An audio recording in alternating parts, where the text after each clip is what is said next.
Wait, please, I saw what happened. You're making a mistake. The trial was ending in 3 minutes, until the man nobody noticed spoke. The courtroom clock read 4:57 p.m., 3 minutes before closing. The judge leaned forward, already tired. Files stacked high, voices low, a long day ending quietly. This court finds insufficient evidence to continue proceedings.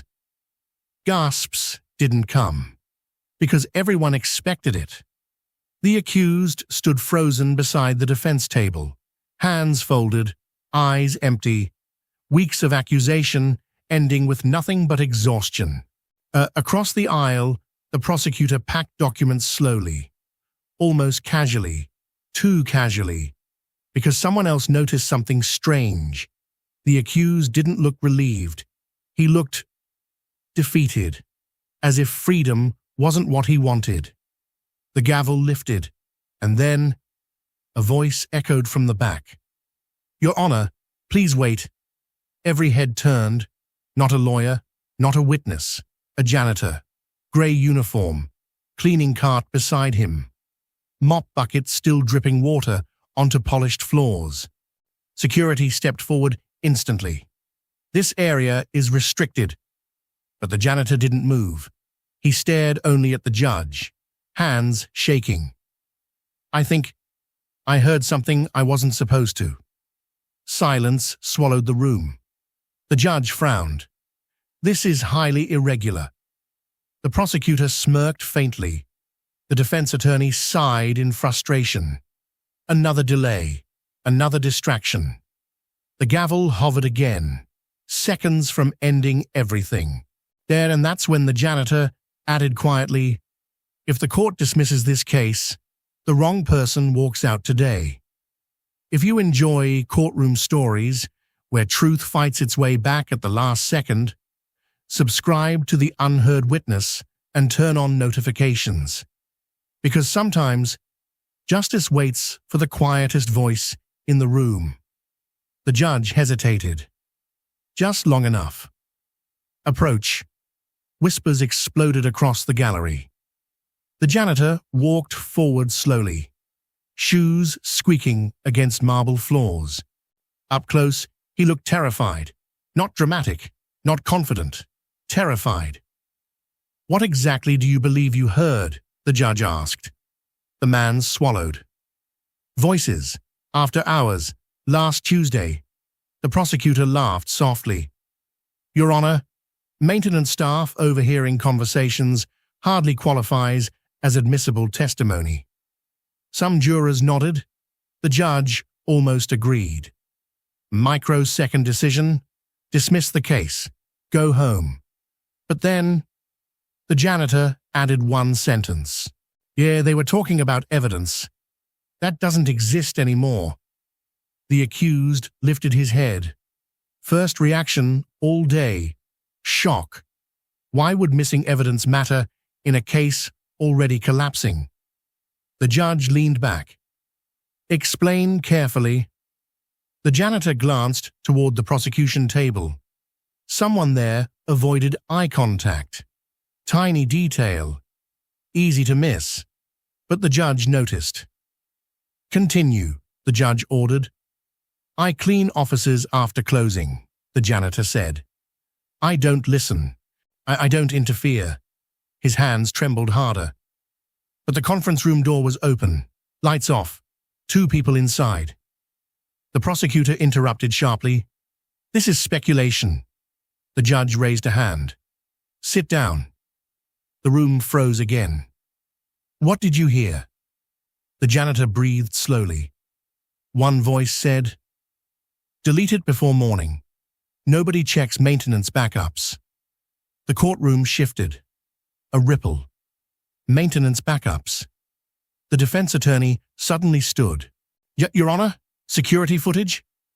The prosecutor rose instantly. "There is no footage relevant to this accusation." Too fast, too loud.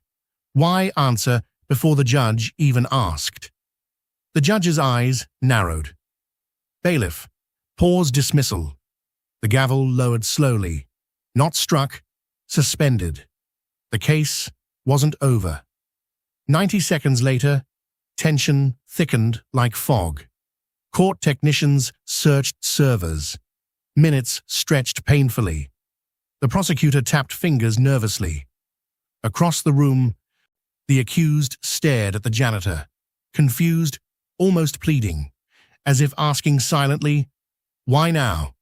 Finally, the technician stood. There was a maintenance backup. The prosecutor exhaled sharply. Past tense. Was. "What happened to it?" the judge asked. The technician hesitated. "It was erased early Wednesday morning." Gasps erupted. Who deletes courthouse backups? The prosecutor stood quickly. Routine system clearing. But the technician shook his head. Not routine. Administrative override. The judge's gaze hardened. By whom? Silence. The technician turned the screen. The courtroom leaned forward together. Authorization ID. A courthouse credential belonging to the prosecutor's assistant. Chaos erupted instantly. "That proves nothing," the prosecutor snapped. "Sit down," the judge said quietly.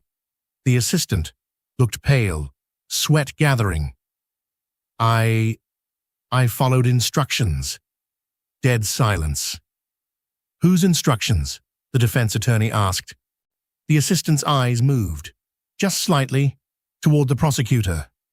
The accused staggered backward, understanding, creeping slowly. The judge leaned forward. "Court will recess 10 minutes.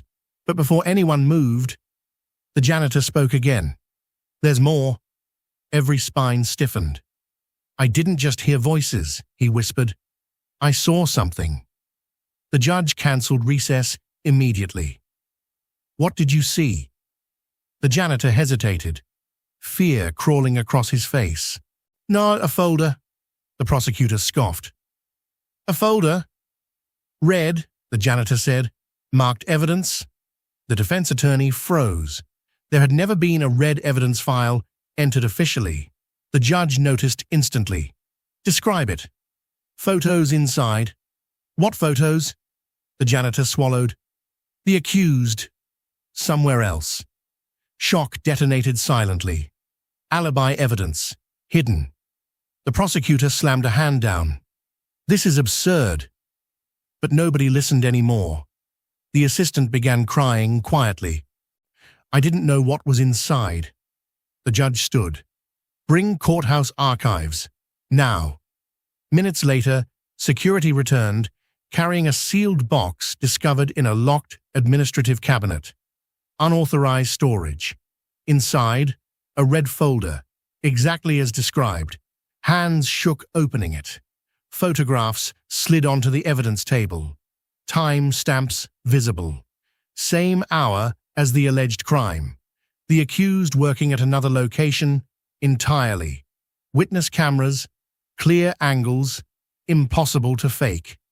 The courtroom erupted. The accused collapsed into a chair, breathing hard. Freedom suddenly real. But the judge wasn't smiling, because one question remained. Why frame him? The prosecutor's jaw tightened. 90 seconds later, the technician interrupted again.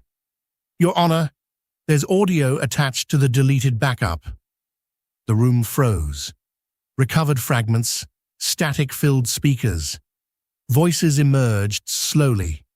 Two men, one unmistakable, the prosecutor's assistant, the other unknown. "Make sure he takes the fall," the second voice whispered. Gasps. The accused stared forward. Recognition flickering. He knew that voice, but couldn't place it. The judge leaned closer. Enhance audio. Static faded, words sharpened. He saw the contract. If he talks, everything collapses. The defense attorney whispered. "What contract?" The accused suddenly stood. "I remember." All eyes turned. He spoke slowly. There was fraud at the company warehouse. The prosecutor paled. The judge noticed immediately. You were investigating? She asked. Yes. Silence exploded. He wasn't random. He was inconvenient. The janitor covered his mouth. Understanding spreading. Someone powerful needed him gone. But who? Then Twist 4 arrived. The gallery doors opened. A late arrival. Security escorted in an executive from the accused's company. Summoned urgently. Face pale. He avoided everyone's eyes. Do you recognize the voice? The judge asked. The accused stared. Seconds stretched. Then, yes. Finger raised, straight toward the executive. The gallery gasped. The executive staggered backward. That recording is manipulated. But panic betrayed him. The judge ordered detention immediately. Truth spilling faster now, because the janitor wasn't finished. One more thing, he whispered. Everyone stared. Oh, I cleaned the prosecutor's office Wednesday morning. The prosecutor froze completely. There was an envelope, the janitor continued. What envelope? The judge asked. No return address. He swallowed. Cash inside. The room detonated. The prosecutor lunged forward. This man is lying. But security already surrounded him. The assistant sobbed openly. I didn't know it was a bribe. I thought it was settlement money. The judge's voice cut through chaos. Aha, enough. Silence slammed down. The accused stood motionless. Weeks stolen. Reputation destroyed. Family dragged through headlines, all because truth almost went unheard. The judge lifted the gavel again, this time differently. Charges dismissed immediately. Investigation ordered. Against the prosecutor. Against the executive. Against anyone involved. Applause broke despite courtroom rules. The accused didn't smile. He walked toward the janitor slowly. Why speak now? He asked quietly. The man looked embarrassed. I almost didn't. He stared at the floor. I have a son. Silence softened around them. He told me once, doing nothing can hurt worse than lying. The accused nodded slowly, understanding deeper than gratitude. Outside the courthouse, reporters shouted questions. Flashbulbs exploded. But inside, the judge sat alone afterward, reviewing everything, one thought repeating. Justice nearly ended 5 minutes early, because everyone important had already spoken, except the one person nobody expected to matter, a janitor. Sometimes truth doesn't arrive wearing a suit. Sometimes it pushes a cleaning cart. And sometimes justice survives because someone ordinary refuses to stay silent.